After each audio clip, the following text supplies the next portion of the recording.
చిత్తూరు జిల్లా నగర నియోజకవర్గం వైసీపీ ఎమ్మెల్యే అభ్యర్థి విషయంలో అనేక రాజకీయ మలుపులు తిరుగుతున్నాయి. వైసీపీ అధిష్టానం నగర నియోజకవర్గం టికెట్ మంత్రి రోజాకు ఇవ్వాలనుకున్నా తమ పార్టీలోనే వ్యతిరేకత కనిపిస్తోంది.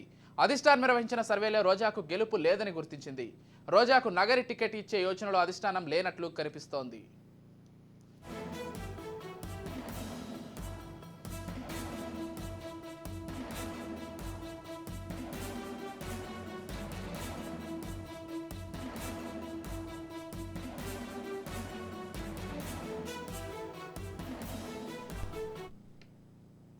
2024 ఎన్నికల్లో ఇప్పటి వరకు వైసీపీ పార్టీ 11 సార్లు పోటీ చేసే అభ్యర్థుల యొక్క లిస్టును ప్రకటించింది.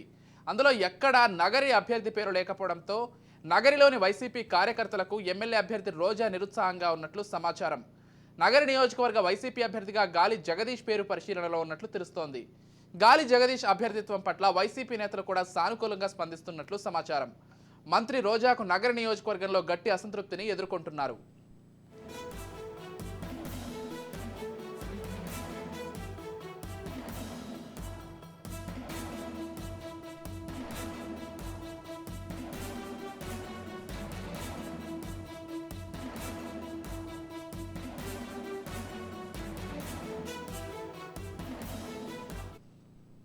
గాలి జగదీష్ అభ్యర్థిత్వం వైపు వైసీపీ అధిష్టానం పెద్దిరెడ్డి రామచంద్రారెడ్డి కూడా మొగ్గు చూపే అవకాశం ఉందని తెలుస్తోంది.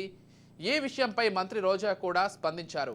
నగరిలో ఎవరికి టికెట్ ఇచ్చినా వారి విజయానికి కృషి చేస్తానని ఆమె స్పష్టం చేశారు. నగటి టికెట్టు రోజాకు సందిగ్ధంగా ఉండడంతో నగరి నియోజకవర్గానికి వైసీపీ అభ్యర్థిగా కొత్త ముఖం రానున్నట్లు తెలుస్తోంది. ఆ కొత్త ముఖం గాలి జగదీష్ కావచ్చని రాజకీయ వర్గాలు భావిస్తున్నాయి.